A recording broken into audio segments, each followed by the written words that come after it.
This show is sponsored by Realtor Cynthia Baer, Putting Down Roots. Visit your in-town real estate specialist in Atlanta at cynthiabaer.com. You are now tuned in to the Good Gracious Show. Welcome. Howdy, Good Gracious family. It is Tuesday, February 26th, and I'm trying to get ahead of the curve here, and I've got two fabulous stories that I wanted to get out, get back on my groove here, beginning of the weeks. And Erin Bernhardt, filmmaker, and Jason Wahler, musician, entrepreneur. These folks are fantastic, and that's part of the reason that I do what I do, is because I can learn what they're doing. First story, Erin, I talked to her a while back. If you look back through the archives, you'll see Imba, the film. She did an amazing story on this African children's choir. And now she's turned her directorial lens to making a documentary called Clarkston the Film. And as you can imagine, if you live here in Atlanta, you understand about Clarkston being this amazing amalgamation of culture and identity, I guess, for what we are here as Americans. And she's really spotlighting it in a fabulous way. So you need to check it out. But also, by the end of this month, so we only got a few more days, if you can make a pledge to the film, then they'll have matching funds going too, because documentaries are not cheap. So, even just $5, every little bit counts. So anyway, that's Erin. And then Jason Wahler, he's in the Georgia Mountain String Band. He's been on a live show if you've seen him, but he decided to open his own coffee shop over in Decatur, right near the farmer's market, off Ponce between Mountain Industrial and there's that little spur street behind the Enterprise rental. He's got this amazing coffee shop over there that's also got a room that's perfect for music. So being a musician, he wanted to create a space where musicians could come get coffee and fans could come learn about new musicians. So doing all kinds of songwriters in the round and special events. But just the challenges he's gone through have been pretty fantastic. But he's also got a mission on top of all that. Besides coffee and music, it's about health. It's about having good mental health. It's about us supporting each other, which is also what Erin's about. It's like, how do we support each other in this crazy world that we live in? So, two fantastic stories. Want you to check them out. Hope you enjoy.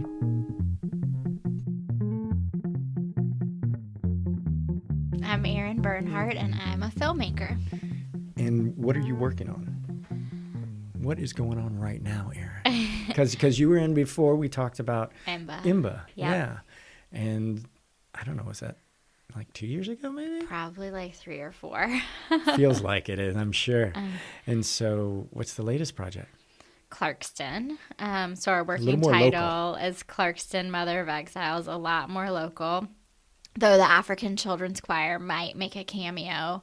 I don't know if it'll make it in, but it'll be somewhere on our social eventually, because they came through Clarkston while we were filming this film, which is kind of fun. And so the working title is Clarkston, Mother of Exiles, because the U.S. is, there's a poem by Emma Lazarus on the Statue of Liberty that calls us the Mother of Exiles, and we kind of explore, are we still now? Yeah.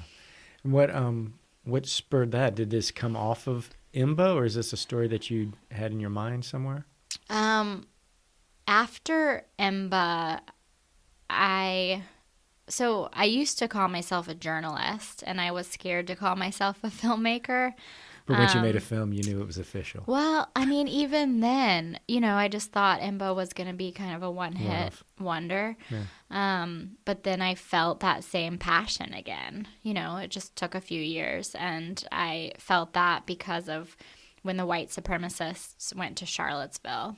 So I went to UVA, and I studied civil rights at UVA. And I'm a millennial. But I'm white. And being white,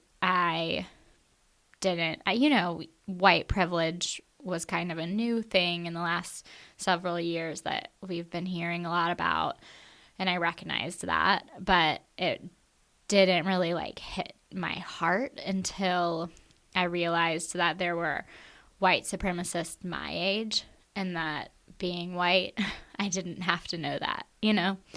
And so seeing young white supremacists storm this town that I love was really painful. And just realizing that these guys exist and that they're growing. And they're not all guys either. That's Right. the other thing. Yeah. Not trying to get into the gender thing, but Yeah, that these people, you know, they're young. And I just kind of thought what I had studied was history. that it was a dying breed kind of thing. They were in their 90s. So to see them in their 20s and 30s, to me, was unacceptable, and I had to do something. So that is kind of what sparked all of this. Meanwhile, I've been volunteering in Clarkston for 10 years and had always wanted to tell a story there, didn't really know the right way or how, and had met with different people over the years, brainstorming different ideas. But then when Charlottesville happened, we realized that a lot of filmmakers were telling stories about white supremacy, and it was really negative, and there wasn't a lot of hope. But Clarkston is kind of the opposite of all of those stories, and so that would be a really cool a counterpoint, huh? Yeah. Huh. That's really neat. Did it come fully formed? Kind of? No. Oh my gosh, no. I mean, because I don't think documentaries really ever, they shouldn't on some level, right? Right. I mean, we just knew we want to make a film about Clarkston. So just get the camera and get the recording. Let's go. Right. And just started following interesting people. And then about halfway through, we filmed for about 18 months. About halfway through, one of the young men that had become one of our main subjects, Dr. Haval Kelly, he's a Kurdish Syrian refugee who washed dishes here when he got here, and now within 10 years of that is a cardiology fellow at Emory. So really cool success story. He also was on this kind of anti-Islamophobia crusade, and a lot of local press covered him, but we were excited to, bring his story really out there to the world as just one of our characters. Well, it turned out that he was speaking at this anti-Islamophobia conference at the Carter Center and met a former white supremacist named Arno, and they became friends. And he told Arno, if you help get anyone out of a hate group and that person hates Muslims, I'd love to, be the first Muslim that person gets to meet. So that happened, and we've got to film the whole experience of the former head of security for the state of Georgia for the Ku Klux Klan becoming friends with Haval, and a lot of Muslims and Jews and black people and, people from all different walks of life are in and around Clarkston and Metro Atlanta and all over Georgia. So I've seen those. That footage, and it really is, amazing and powerful, and you just wonder how can that spread, how can that message spread, Well, that's our goal. Right. Yeah. And Chris really has changed my life, because I hated the people that did what they did in Charlottesville. I hated any form of injustice that is just hurtful and breaks human rights. So I've been angry since 2016. And just as someone who, we all have our issues, our number one issue that we vote on, whether that's for a lot of people like in the South, maybe gay marriage or abortion, maybe the economy or education. Mine is human rights. So I've been really angry and just wanting to do something and wanting to be an activist. But some of that is really biased and can be equally hurtful to the other side. And so we, the filmmakers, have even learned through getting to know Chris, who's still I think probably would call himself a Trump supporter. I know at times this year he has. I think different days are different for a lot of people. For all of us, yeah. With that. But just to be open-minded, like, and really this film's going to challenge everybody because we're this really diverse film crew making a film about the most diverse square mile. So you'd think it'd be really progressive. And it does push boundaries and make people think and open their minds, but it's going to make the progressive movement and liberals really open their minds as well, because nobody's perfect and a country can't be this divided if only one side is hurting people. Yeah. So. Well, and just curious, when you're saying that, I think also we get kind of this, I call it the wee pal syndrome. It used to be a comic strip, where it was the Benetton ad. There was one of everybody in there, and everybody got along. And it's, we find those cultures that do coexist, but it doesn't necessarily mean that everybody gets along all the time. So, I mean, that's kind of... Yeah, Clarkston's not perfect. Right, and that's sometimes, people need to realize it's not a perfect oasis here. Everybody has to work at being good neighbors and being, community. But it's worth it. And that's what we see in Clarkston and in the spirit of Clarkston, because it extends way beyond that 1 mile, 1 square mile city limit. It's really about the welcoming spirit and just having an open heart.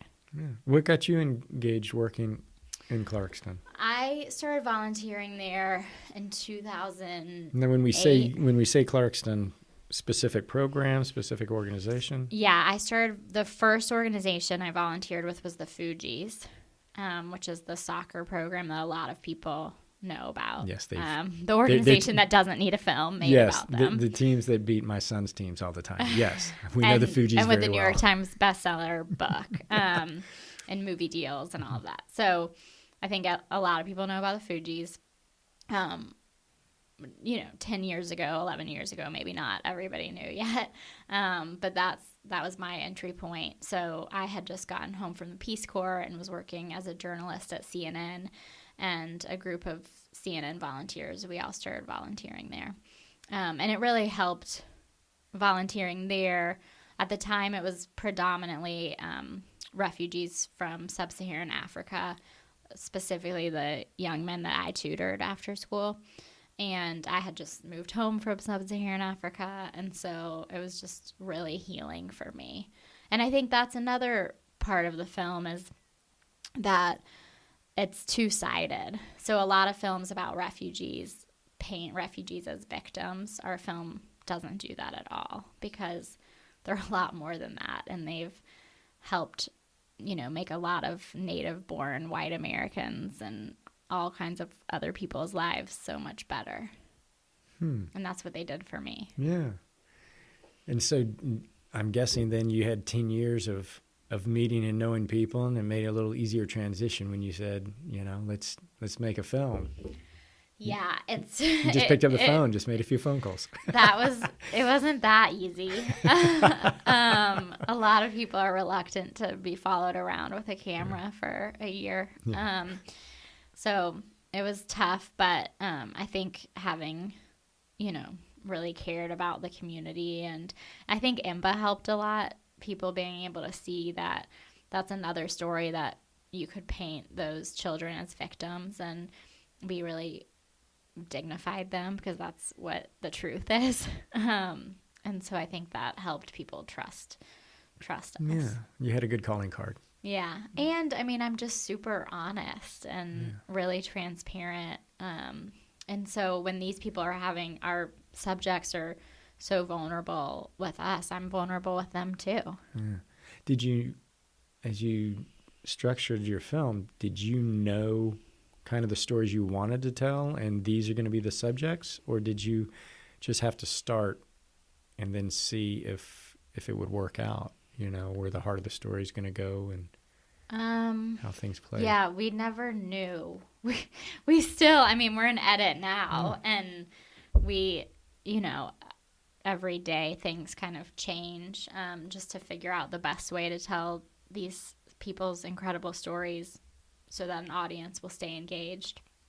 But yeah, we were following way too many people at the beginning just because we didn't know what was going to happen in their lives, or there's just so much we didn't know, you know? Yeah, So how do you even start? I mean, when you're going to tell a story of Clarkston, I mean, how many different cultures do you think are represented? there's Ballpark. 150 ethnicities.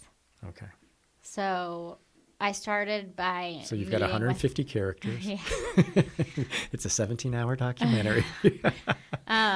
We met with a lot of the ethnic leaders of different ethnic groups to find out, you know, who did they know that might be comfortable even just meeting with us was kind of the first step. And then it went from there. And we did a lot. We spent, you know, for the first 3 months, I think I was probably in Clarkston 12 hours a day with no camera. Yeah, just researching and Just meeting people. Mm-hmm. Yeah, and finding out if there was a connection possibly. Yeah. And then from there, we still didn't know. You know, I just did all of that kind of for free, was just like working full time for free because you can't even raise money yet. Right. Because you have no idea what's going to happen. I mean, maybe if you're Ken Burns, but if you've only made one film, no one's going to give you money when you have no idea what's going to happen. Yeah. So luckily, we were able to start following people and then distill from there. Mm-hmm. Were you doing this solo? No, we have an amazing team. Well, no, when you started, though. No, not even then. One stipulation my husband had was that in IMBA we had an amazing team too, but the whole beginning of IMBA and a lot of IMBA, you know, before the right team formed, ended up being solo, which is not healthy. And so I kind of had to promise that wouldn't happen again. And there are so many people passionate about this. So there's a couple in Fayetteville, Joseph and Alicia East, who really wanted to do something there too. And we had been, you know, going back and forth for years. And so you knew they were a huge part of it. And Joseph ended up being our DP. And then just a lot of people who had the same feelings that I had after Charlottesville, just wanted to do something. And so you didn't have like some of the old crew from IMBA or friends that were here in town? Were you kind of reformulating a new group to work with? Well, the director and editor of IMBA is our editor. Okay. For Clarkston. She was knee deep in another film at the time, but was able to commit to being our editor. And then we decided purposefully to not have her around, because we thought that would make the edit a lot stronger. Mm-hmm. Just for her to have... Be more honest, kind of. Mm-hmm. Yeah, especially because it's such emotional... Yeah, you can connect and you can get stuck, I'm sure. Yeah, so it's really nice that, like, you know, I was there when we filmed almost all the scenes, and so I might have felt something in real life that the camera doesn't capture, and so she's able to say, like, I know you think this is what is happening, but it's not. Right. Because you were there filming for 12 hours and you just showed me 7 minutes, and so... And the audience isn't going to get it. Right, yeah, you know? They're not going to get the backstory. Right. And to be able to pull things out, it's really good teamwork. Yeah. And then we really, Joseph and I didn't want to make the film ourselves. We wanted to I kind of envisioned that I would raise the money and, you know, have a refugee in Clarkston direct it, or produce it. That was kind of one of our goals at the very beginning. And so a lot of those first few months we're trying to find that person, and we couldn't find that person. And so we decided if we're going to do this, then we're going to also train so that by the time we finish, that person is here. And so we trained. We had, at any given time, 1 to 6 refugee apprentices working with us. Just helping with anything they wanted to help with. Yeah, production assistant type stuff, still photography, research, and we actually hired an assistant director who is an immigrant, and then in addition to being our assistant director, she also trained all of our refugee apprentices. Wow. And so now we just had our monthly all-team meeting yesterday and told all of our PAs, whether they're refugees or were born in America, that we're also paying for her to have meetings with all of them now that we're done shooting to help with their resumes and help make sure that, you know, our crew is almost all women and or minorities, including these refugees, and we want them to be able to tell these stories, not just me. Yeah, that's cool. Yeah. And so because you needed more to do, right? So we haven't gotten the finish line on the film, but this is still going to be part of the process. I mean, too. It wasn't really an option, you know? Yeah, you felt like you'd started it and you got to follow it through. Yeah, and it just was the right thing to do. Yeah. Did you find that there were willing people wanted this experience? Yeah. So there was even one guy who kind of like stalked us, which was really fun, which I totally did. In a good way. That. Stalked in a good way. I did that at the beginning of my career, and so I responded really well to that, his persistence. And I'm just so proud. I mean, I'm really proud of all of them. It's been an amazing experience. Were they all youth, young adults, or was it a mixed blend of... Some of them are my age. I don't know if that's young. So you're only like 21, so sure. Yeah. 33. Yeah. I was young when I made Imba, but not this time. Yeah, they're all in their teens to 30s. Mm-hmm. So I hope 30s is still young. It is young. It's very I think young. in terms of like, creating a career in your 30s, you definitely have room. And a lot of people are switching in their 40s and 50s. So yeah, anything's possible. Yeah. So did you have to cut off? Did you have to say we can only take so many? Or did you just have just enough people come? We did have to cut off like PAs who were in college and, you know, whose mom knew me or something. We had to cut that off because luckily we just had so many all the time who were so good. Yeah. But if a refugee approached us during this, there was no way we would say no. That's awesome. Yeah. It added another really big element of work and fundraising to the whole project, but it is going to make the project so much stronger, not just through our team and our relationships in Clarkston, but I think it's going to actually make the product, like the edited 90-minute piece of content, even better too. Yeah. Well, you've actually got results. Mm-hmm. I mean, from what you hope other people would do, you've already done it. Yeah, and I think... You know, because often you just birth this film, and then you don't know what happens, but you've already... put the cart before. Yeah. And I mean, we followed that model from what people are doing right in Clarkston. Again, so, you know, it's the most diverse square mile in America. We wanted to be like the most diverse film crew in America. One of the things that is working really well in the community is the job training. So we wanted to provide job training. We didn't want to just like come in and exploit, which is what a lot of people have done or tried to do. And so we tried to do the opposite of that and pour into them. And I think we have. That's awesome. But again, the town's not perfect. We're not perfect. I know that there will be people in the town who, you know, come next year when the film comes out, won't like it. And, you know. Well, hopefully that's not true. Fingers crossed, it could happen. Everyone in the African Children's Choir liked Imba, so maybe all 13,000 people in Clarkston will like this film. But it's really not about the town, you know? Yeah. It's definitely evolved, so that makes me feel better. Yeah. Well, so how long has the process been then? You started? August 2017, Charlottesville. Okay. Mm-hmm. And then what's your end date here? When is it? When are you finished with the edit? So we just released our trailer. Okay. So that's kind of why we're doing all this press is to start, you know, we've kind of been slowly building an audience and wanting to also use social media to change people's perceptions or correct people's perceptions about refugees in the process. Promote cool things in Clarkston and with our characters, and just companies in general that, have good refugee hiring practices and stuff like that.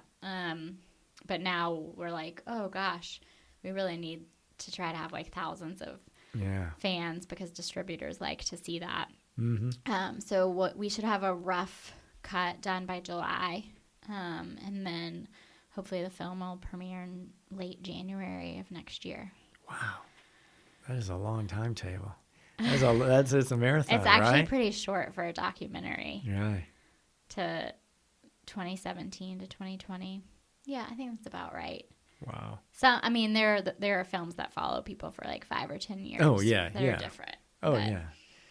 But that's neat. So how many did you have on your core crew? How many people when you were getting started, when you were just building this thing at the beginning? Did you have this couple in Fayetteville that you guys were kind of, Yeah, the very beginning it was the 3 of us. Yeah, just trying to script out what are we going to do, and and then we've added, just awesome people along the way.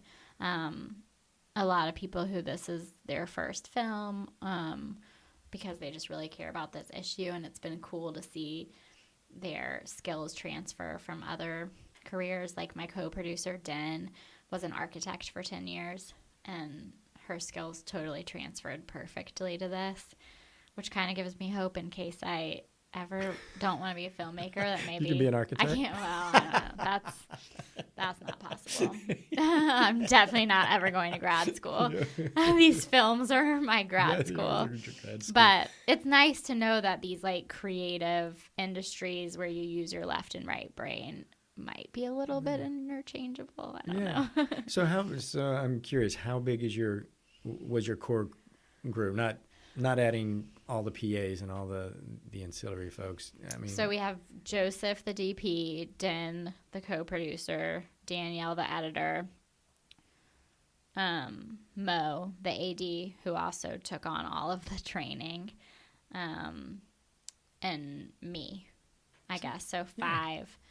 I hope I'm not leaving anybody out. And then we have associate producers, production assistants, apprentices, still photographers, field audio mixers, and we have a team of amazing executive producers. Wow, that is awesome. Who have helped us, fundraise, strategize. Have you had funding is always the challenge, right? Has it been? It was not easier? As big a challenge this time around. It was really stressful at the beginning because I thought I had burnt out my network on EMBA. But it's been really cool to see a lot of those people want to support this, and then so many new people who care about this cause. And then because of EMBA's success, we were able to bring on this ridiculous caliber of executive producers who are literally my role models and heroes in the industry. So for them to advocate for us has really changed the game. So how did you go about that? How did you decide, or how did you approach, somebody like that? Like you said, your role model as an executive producer, you'd say, oh, well, for perfect, I'd really love to have them. Like Kato, our PA from Uganda and the refugee in Clarkston, like he did to me, I did to them. A little bit of stalking, maybe. Pleasant, happily so. Yeah, I mean, you've really got to go after what you want. Yeah. And if there's a really good reason behind it, then hopefully the person will agree. There we go. That is awesome. Wow.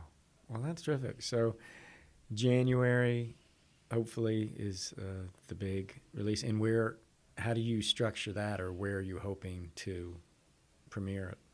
Well, I think every filmmaker wants to premiere at Sundance. Yeah. So a lot of our timeline this year is structured around making sure we have a fine cut by Sundance as deadline. So that's why we have to have the rough cut by July.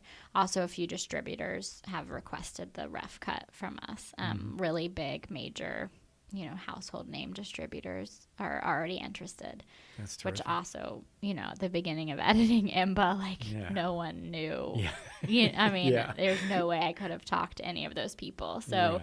I think part of it is building on success, but I think a really big part of it is also that this is just super timely. Well, the zeitgeist and political and human interactions. And it's a different way. We are telling this story that everyone's covering in a very different way, a way that hopefully will bring us all together, which is really nice for a change. Yeah. Well, I agree, and I'm really appreciative. I mean, the trailer I saw, I didn't realize I had seen from somewhere the clip or the cutout of, the...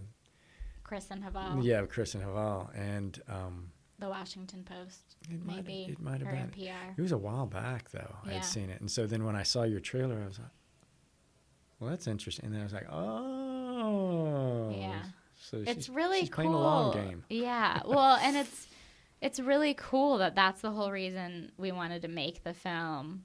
Yeah, we weren't seeking that out at all. Right. We were just kind of flipping the script.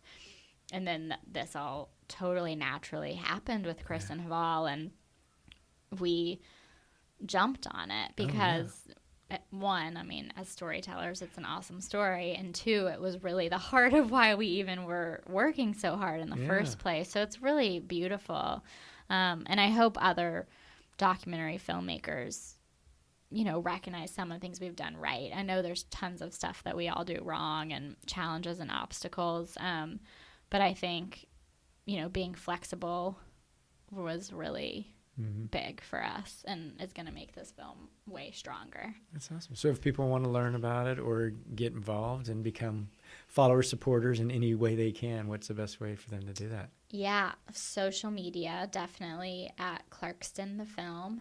And we have our Seed and Spark campaign going on, and that's the only place you can see the trailer right now. So Seed and Spark. Yeah, what's Seed and Spark? They're like Kickstarter, but by female filmmakers for underrepresented filmmakers, like women and minorities.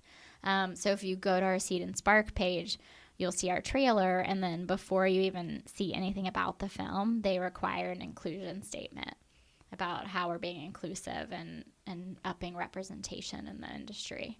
Oh. So that's why we are partnering with them, which is really exciting. That is exciting. Mm-hmm. Good stuff going on all over. Yeah. Yeah.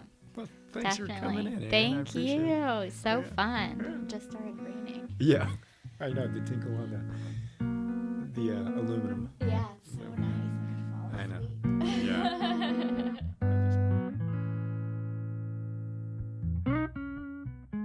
So where's the intro music? Nope. Not happening today.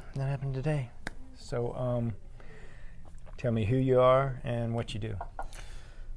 Thanks, Boyd. And back to you with the weather. Sorry. My name is Jason Wahler, and I own Wahler's Coffee Shop. We're here on stage. We're live and in the flesh, and we're streaming on the internets as well. And I play music. So what band are you in? I'm I'm in Georgia Mountain String Band. Georgia Mountain String Band. I played the historically Spoons. Was in a band called Wahler, and we are actually playing here March 8th, which is going to be fun. And what else? I play guitar for Ben Tricky sometimes. Stop. So Wahler. That's it, yeah. Okay. So Wahler was more of a rockin' kind. It was like a Tom Petty, Fleetwood Mac era songwriter-driven rock band. Yeah. Tiffany Lee Blaylock. Clark now. She's changed her name or got married. She's now Clark. Or yeah, just Tiffany. Clark. Yeah. Just Clark. I like that. It's kind of like the shoes. Oh my gosh. We did a guy-girl fronting of the band, so we're always singing together. And electric guitar. I play acoustic guitar mainly. So it'll be when Wahler comes here, it'll be we'll the have rock. We'll have drums. It'll be the full thing. Keyboards. Yeah. Bass, electric guitar, acoustic guitar. It's gonna be a nightmare for Sam to mix. Yeah, that's all right. That's Sam's problem. That's not your issue, really. Yeah. And then Georgia Mountain String Band is more straight up bluegrassy. Bluegrass, yeah. Yeah. And those two feed your creative musical mind? You think those are the two halves, kind of? I think they're byproducts of just songwriting. I considered myself a songwriter for the longest time, and then just using genres as vehicles to, say whatever it is I was trying to say in the song. I'm mainly just an acoustic, kind of John Prine, simple songwriter. And but then you feel like you need to put like a loud guitar behind it, some of these songs, or do you take the same song that you would do just acoustic and you go, yeah, let's just crank it to 11? I've done both ways. Yeah, I go both ways with that. Believe it at that. Yeah, it's I've have songs where I've done as a bluegrass, and then I've done the same song with Wahler, and then I was in a band called the Signalers, and we'd do the same song, and they were totally different because the different people there were like offering themselves to the sound, and and then this like question is like, I play the same song over and over again, but it's different every time I play it. Yeah. Because you don't remember how you originally wrote it. Because I don't remember the words. Yeah. it gets deeper. It's got more layers. That's what it is. Start making up new rhymes. There you go. Well, so how long have you been open here as Wahler's Coffee Shop? Tomorrow morning at 10:30, 5 a.m. will be 1 week in business. So on Thursday, on Valentine's Day, That's you will right. have been open 1 week. Yes, that's right. And we're going to have a Japanese rock band here. Really? Yeah, it's going to be fun. At night or in the morning? Or all day? In the evening. Okay. Times, yeah. What's the name of the band? Pinky Doodle Poodle. Oh, love the name. My buddy Colin has been booking them around, and needed a place to land a show. And Nice. I didn't have anything planned, and seems like fun. Yeah, why not?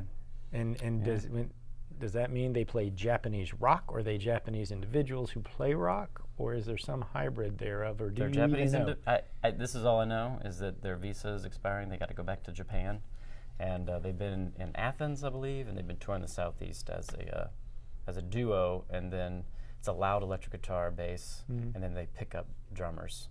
Is what I've heard.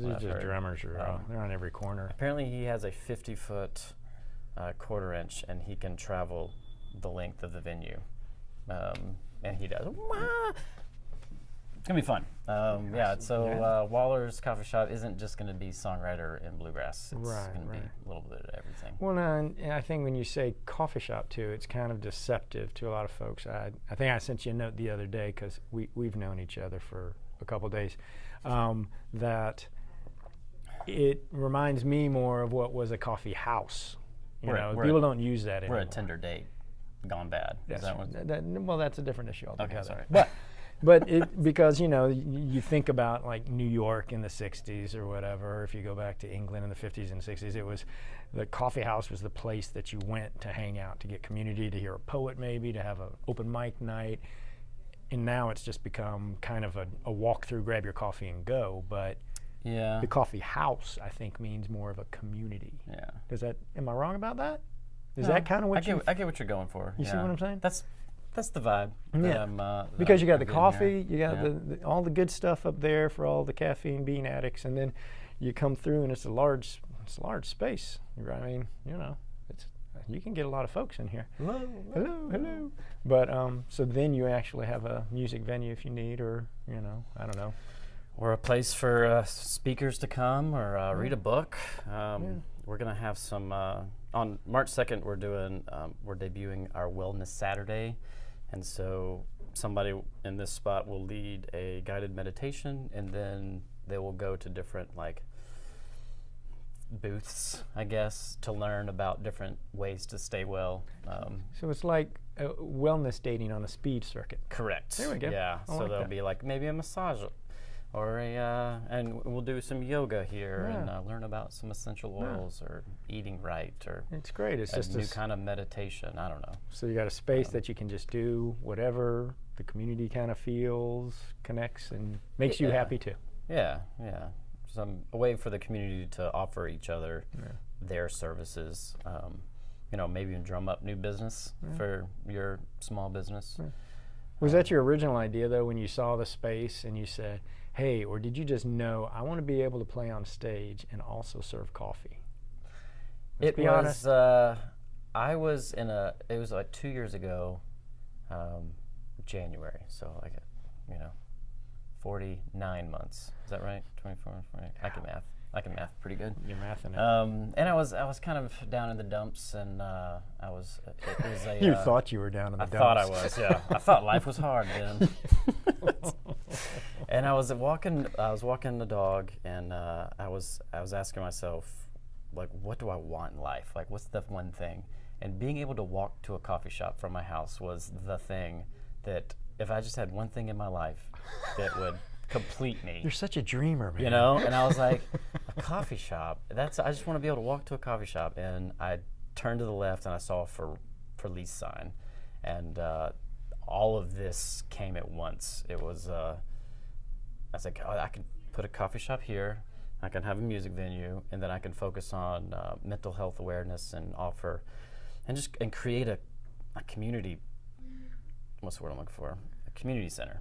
Community center of sorts, yeah. A gathering place. A gathering place that people can, lean on each other or support each other. Get happy. Get well. Yeah. Somebody said you can't get swole if you stay swole. Swole. I think that's a muscle thing. Okay. Yeah. Like swollen. Yeah. Yeah.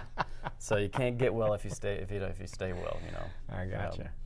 And so all of that kind of just spiraled into place, and I went over it with my wife, and she was very skeptical. As a good wife should be. Yeah. And I saw it so clearly, and so I've been reverse engineering this vision that I had. Yeah. And last night we were in here, open mic was going on, and I was watching this guy sing a song, and the room was quiet, and I had just kind of had a full day of meeting people and seeing old friends, and it hit me that I'm almost there. Like, I am here. Like, this happened. Right. And you're not dreaming anymore. The 2 years of struggling and hard work has paid off. And if I'm only open 1 month. Yeah, I know, because now people don't realize it's like, yeah, you open the doors, but it's like, okay, now the work begins. Yeah. I've been struggling so hard just to get to work. Yeah. Now I can get to work. And all of the program ideas and show ideas. And don't forget about the coffee and all that good stuff too, though. Oh, man. Batdorf and Bronson have been so good to me. Yeah. They have been so supportive and patient, allowing me to only order a little bit of coffee at a time. Right.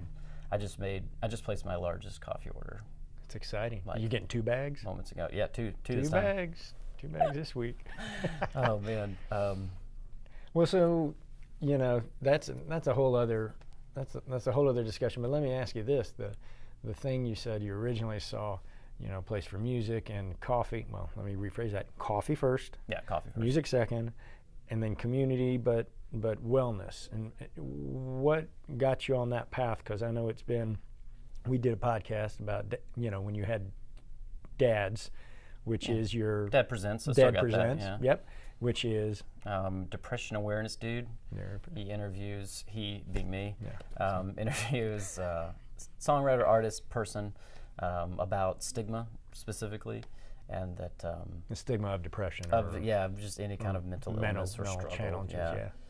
Specifically depression and anxiety in artists, and I wanted to out myself and start a conversation with people. The more you talk about it, the easier it becomes.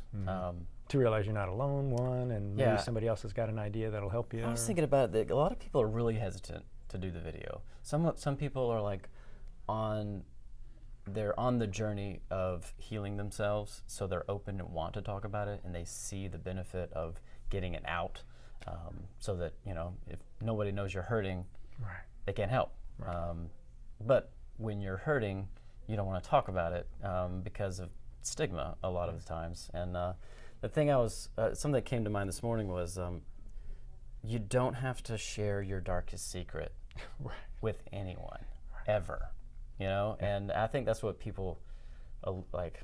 They think you're going to be like Barbara Walters. You're going to break them down, Yeah, make them cry, and it's like talk about the horrible things they've done. Yeah, and I never pry, and I always tell people that they don't have to share anything personal. Like, let's just talk about how stigma affects people reaching out for help. Yeah. And or how it influences your art, or how you get through it on a daily basis. Whatever. I find that total strangers who walk through the door, we sit down, will start to tell me some of those secrets. Oh yeah. Or things that they're not comfortable with. And we'll get as personal as we want, because I enjoy it. Yeah. I enjoy those types of conversations, and there's a rawness and an energy there that is scary and healing at the same time. Well, but I think it's real. It's the word authentic's used a lot these days, but it resonates with you because you realize it's something that you're not getting on a daily basis, usually, even from your good friends. Yeah. But sometimes that stranger, they don't have to worry about you telling their buddy or anything. Even though you might be filming them, it's a different mindset. Tell everybody at the counter. Yeah. Exactly. You will not believe what Boyd dreams about. Exactly. You don't want to know. You can't unlearn those things. Well, that's I think that's a wonderful thing, especially these days, as people say, we're coming to grips with our fragileness as humans, and that we're not really as in control as we want to be, and we think we can take care of everything and everybody and have it all, but seldom can you. You need to reach out, or you need to at least. I find it helps to verbalize, like you said, just to say the things that are bugging you. Then it gets kind of the screaming meanies out of your head. Yeah, and sometimes saying it out loud makes it seem ridiculous, and then sometimes saying it out loud kind of lets you focus on what you got to work on. Right. And being able to present it to yourself in a way that isn't overwhelming and is achievable. Because a lot of mental health stuff, it's not concrete. You can't see it. Sometimes there are physical manifestations of a mental illness, but a lot of times it's invisible. And that's the funny thing about stigma too, is it's invisible. And so these two invisible things are fighting. Right. Well, and you think everybody will judge you for this, but you don't.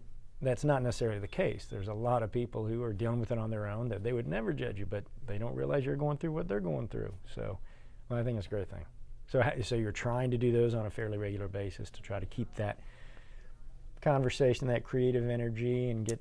Yeah, I found that when I started the series, it was my greatest strength is my greatest weakness, and I was seeing that. Like whenever I was telling people about being vulnerable. Okay. Being able to open myself up. And I was going to use that. And I focused on songwriting for a long time, and it was like that's how I was opening up, and I was tapping into this inner world and trying to put it to words and music, and hopefully a nice melody. Yeah. Please, melody. And I think I went too deep. I don't know. It was just a weird time. I was like the most depressed I've ever been. Nothing was bringing me joy. I had worked really hard with my band, and we recorded an EP, and we sold out Eddie's Attic for our show, and I felt zero joy. I felt zero pride in what I had just accomplished, and I was like, okay, yeah, all right, maybe I should get some help. This doesn't seem right. I should feel good about myself. Yeah. I've seen enough movies. I know I'm supposed to be happy now. Something is wrong, yeah. I mean, I worked with at-risk youth for 5 years, and I dealt with all of this with other people. And so the fact that I didn't see it in myself, I was like, what is that? And that's how powerful stigma is. it's a good partner for depression because it'll lie to you and tell you things that just aren't true. Yeah. Well, and I think also, don't you feel sometimes you in your journey, it's kind of like the frog in the frying pan. The heat's just slowly turned up, and your day gets a little darker and a little darker and before you know it, you're like, I haven't really laughed in like 3 weeks. Really? Is that what's going on? Oh, but it hurts to laugh right now. Well, so now I'm going to tickle you now. Maybe a physical manifestation. Crack your ribs. Yeah, that'll teach you. Oh man. But yeah, well, I mean that's good. That's a good thing. But and people shouldn't look at this as a negative. I mean that's a problem. Is I think a lot of times you say, "Hey man, we're going to talk about stigma," and people go, and it's like, well, it's not that bad. You listen to music to get over some of those things, right? And we can combine both of those things and come out on the other side. This place to be a facilitation for that. That kind of conversation, letting people know that it's okay, right, and that you're not going to be judged, and that if we look at it like a broken arm or a cold, going to a doctor to get help for those things is a natural thing that we do. Like I hurt my rib, and everybody's like, "You need to go to the doctor," and I was like, "No, I don't." No, yeah. I know what they're gonna say. I don't know where you come up with these depression issues, Jason. Yeah, right. I think it's called self-sabotage. Doctor, heal thyself. I don't want to get better. That's right. But and so then go in and get a mental checkup. Right. And we can do that ourselves with daily practices. I try to do preemptive stuff.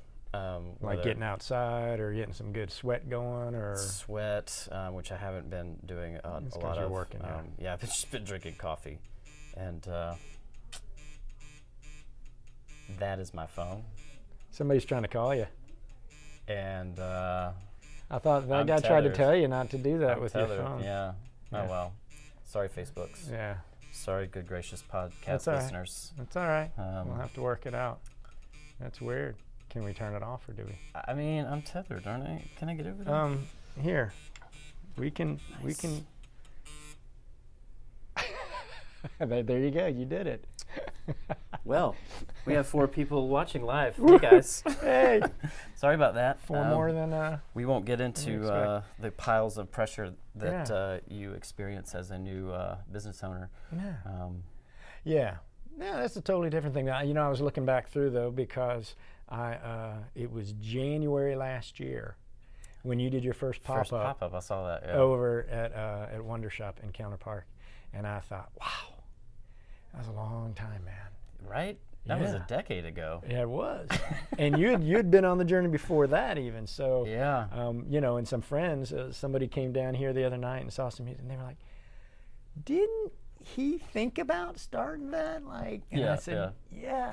I go, there's like a whole other story behind the story. I'd love to write a book. Yeah, but you can't remember anymore because you just kind of like barrel through. You barrel through, man. I wrote a lot of it down for when I was dealing with the county. Yeah. So that I could show my loan peeps and my and my landlord and. Well, you're dealing with a landlord. You're dealing with contractors. Dealing with county and city and family and loan people and self-image at the same time. I knew that you'd put yourself out there saying, I'm doing this. I knew that if I wasn't a better version, I like to say the best version of myself, but I knew if I wasn't a better version of myself and I didn't work hard on my inner life, that this wasn't going to work. And I opened myself up, and I got a lot of feedback saying, hey, you're being too vulnerable. People are going to see you as weak, and they're not going to respect you as a business owner. And I found that to be the opposite. Yeah. And I don't need that kind of energy in this place. Right. Get your coffee and go. Right. That's right. But get your coffee. That's right. You're 3 cents short. Get over here. Oh, man. And so balancing that and then realizing that I just inserted myself into a position where people are going to be coming at me for all kinds of things. And since I've outed myself as somebody who suffers mentally, that I get a lot of that as well. And I have learned to compartmentalize some of it and to, but right now I'm struggling with just having the energy to be open to those kinds of things, because it is something that I strive for, to be available for everyone, but learning that but you got to partition your mind. So much pie, right? You know And you got to focus on the coffee. You got to focus on the real business. You got to focus on the music. You got to focus on the personalities. It's a lot. And when you open it, and you didn't like have a shop before. You weren't a partner with somebody before. I had zero self-esteem. You thought you were smart enough to open your own business just out of the main hubris of humanity, right? I'm a biped. I can do this. I can do this. I actually had a lot of doubt, and everyone that I mentioned it to as well had a lot of doubt. But that fueled you, didn't it? There were a little bit. Didn't you go, I'll show you? Not as much as I thought it would. Really? Because it was all about proving it to myself. Yeah. And it wasn't about proving myself to other people, because that's not how I want to live, and that doesn't bring me joy. Yeah. It doesn't spark joy? Yeah, is this a condo thing, Marie Kondo thing? That's I've been saying it a lot and I don't know about. Oh, sure. That don't even tell me. I saw the book. I saw the book behind the counter. I think they're, no, I think that's, I don't know, we have a lot of books here. Yeah. But that wasn't driving you to get it done. You just decided this was a personal mountain that you needed to scale. Yeah, for sure. I was you picked the biggest mountain in the world, dude. Yeah, I know. And then I was thinking, is like, am I manic? is this manic? Am I just like coming the other side? And maybe a little bit, but we're all a little bit. It was like accepting that and then saying, no, this is what I want. It's like I've always known I was capable of something like this, and now you're proving it. Yeah, now I'm proving it. It's okay to ask for help. It's even more okay to accept help. Boyd, you've been a huge help, and I've appreciated just checking in and bouncing ideas and letting me do those pop-ups and having me on your podcast once a week. Well, this is, it's the podcast and the live show I do. I try to make it about bringing arts and community together and seeing those intersections and how beneficial they are, and that's what you're doing here. So it makes perfect sense. Other than you're a good guy, and I just feel like if I can help, that's what I'm here to do, I guess, if I got the time. I hope I am able to repay you. Oh, I'm keeping a tab. Good. You've got a big tab. I really do. Not really. I think it's going to be okay. So now you got the doors open. Now it's just get into the daily grind. No pun intended on the coffee. Pun intended. Yes. But at least having that music, you're learning as a businessman on some levels probably that you got to think multiple impact, right? If you were just doing a coffee shop here, I probably wouldn't make it as and I probably would make it as just a music venue. So putting those two together is awesome. And then all of the community stuff is a service. Yeah. And so I believe in giving more than you're taking, or at least I want to. Yeah. And I've been receiving a lot this last year and a half. And I am so excited to start giving back out. Every time I thought I couldn't receive any more help, somebody nudged me and said, you need to ask one more time. And as much as everything in me was don't do this, I did it, and I received the help that I needed. And and it didn't come at a cost. I think that's the hard part. I think for being a guy, there's something about that pride, that ego, that, well, I've asked for help once. I shouldn't have to ask again because it shows I'm weak. But that was an inner struggle. Right. But then when you do, and when that does come about, it's not like people go, well, this is the last time, mister. Yeah. And that's all in my head, because even if it is the last time, they'll change their mind again. I'll just ask in a funny voice this time. I'll just change my name. Yeah. But it's hard. It's hard, and I knew that, walking the walk of, I'm telling people that it's the more you talk about it, the easier it is to ask for help, and so I had to do that. Yeah. And so hopefully I'll keep doing that.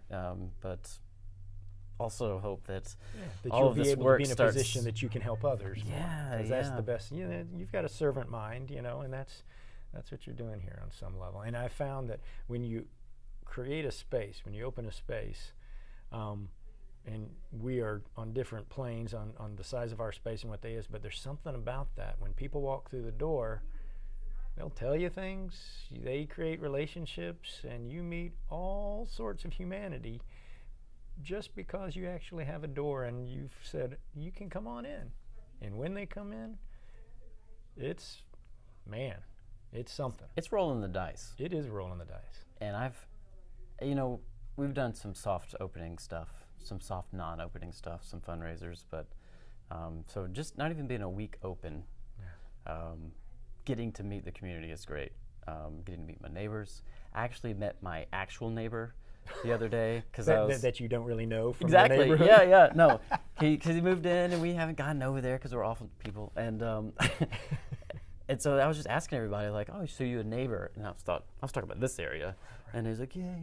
I kept asking questions, and I was like, Winley? And he's like, yeah. And he's like, and I was like, oh man, I was really jealous of that pool you got. And he's like, before we even met each other, really, he's like, oh, you should come over this summer. And I was like, oh, did I mention that I have a bunch of children? Right, they have a bunch of kids. And then I get rowdy. Yeah. And our washing machine's broke. Yeah. So we're gonna be over all the time now. But I met my actual neighbor, and turns out he's a cool dude. That's awesome. And then some of my other neighbors that I've loosely known have been stopping in, and it's been wonderful. Yeah. And then like where we are at the bar, you can't see people sitting down, and so you mean like around here in this corner? Yeah. Because it's like a U-shaped, and the other room has the coffee. And so like if we're behind the bar going, oh man, you'll never guess what happened this morning, and then everybody in the whole place is hearing about our awkward interaction with a person from the community, and I was like, oh, maybe we should whisper, or just not say things that we would regret. I think that's a good rule. I think in life. Use integrity with your speech. Okay, that's pretty cool. Yeah. I dig it. Just in case. Cover your bases. I forget though, and we're all like just being loud. And I'm like, oh man, people are trying to do their work. Right. Yeah. But then you go, well, it's my place. I suffer through.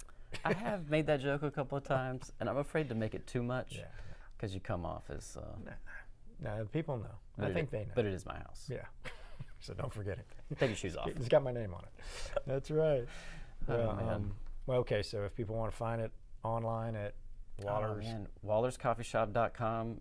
There's an events tab with a calendar, and the calendar has all of the links to the Facebook events, and the Facebook events have pre-sale. Eventually my website provider will be able to link directly, but I have to do this convoluted like weaving in and out to get it there. That's all right. So go there and look at it because it took a long time to get one event up. You'll solve it. That's a small problem that will be resolved. So they just go. That and just stop in. There's something happening every day. Yeah. But most importantly, coffee. So you Delicious don't even need a coffee. musical event or a community event, or if you've got something, you could always throw it at Jason, and maybe it would work out. And if you're a musician that you just want to come up during the day and sit on a stage and play music, do it. All right, man. Well, you need to get to work. Thanks for Thanks for chatting. Yeah, man. Thank you, Boyd. Yeah. It didn't suck. Well, I hope for not. me. I don't know about you. I enjoyed your Nathan Evans Fox interview. That song he sang was he's powerful, man, and he is so excited that you're making. He tell me about that. He's like, man, I hope Jason does. He goes, we need places like that. I want to be able to play there. And I was like, I got you. His in the round here was off the chain.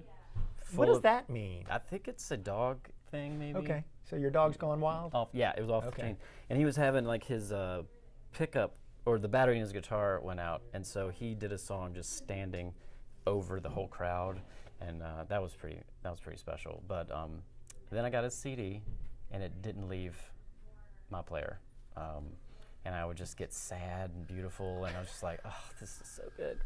And then I would have to switch it up, and then do, anyway, whatever.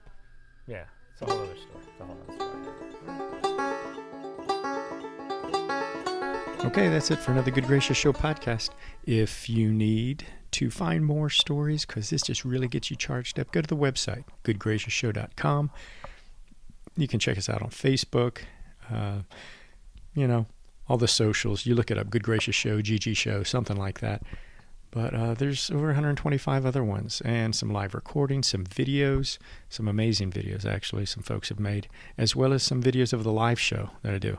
I'm hoping to do one in April, still nailing down details there. But that is all. So your homework for today, go check out Clarkston the Film by Erin Bernhardt.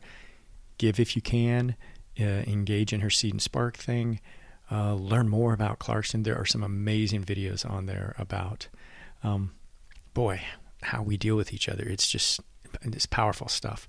And also go visit Jason Wahler at Wahler's Coffee. Get a cup of coffee, maybe look at his Facebook page and find out, hey, there's some songwriters playing tonight. I'm going to go hear me some great acoustic music. I mean, he's getting folks from all over the region come in. This isn't just, your backyard neighbors. These are really talented working musicians. So that's it. Until the next episode, be a good neighbor. Hug someone, and we'll talk to you soon.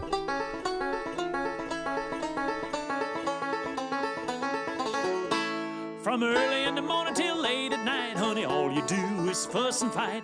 That to me don't seem quite right, but you might try this instead. Why don't you just be nice? Why don't you just be nice? Instead of screaming and yelling and telling me twice, why don't you just be nice? Now most of the time you're good to me, but when you get mad you're like a swarm of bees, and you take out everyone you see. But you might try this instead. Why don't you just be nice? Why don't you just be nice? Instead of screaming and yelling and telling me twice, why don't you just be nice? Somebody be nice.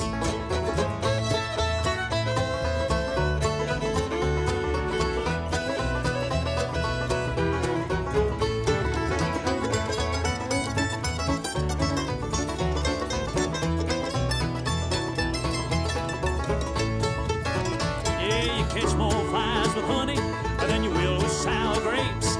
Just turn that frown upside down. Sometimes that's all it takes. Now I don't like to think that I'm pretty tough, but honey, I just about had enough. You yell so loud you wake the neighbors up, but you might try this instead. Why don't you just be nice? Why don't you just be nice? Instead of screaming and yelling and telling me twice, why don't you just be nice?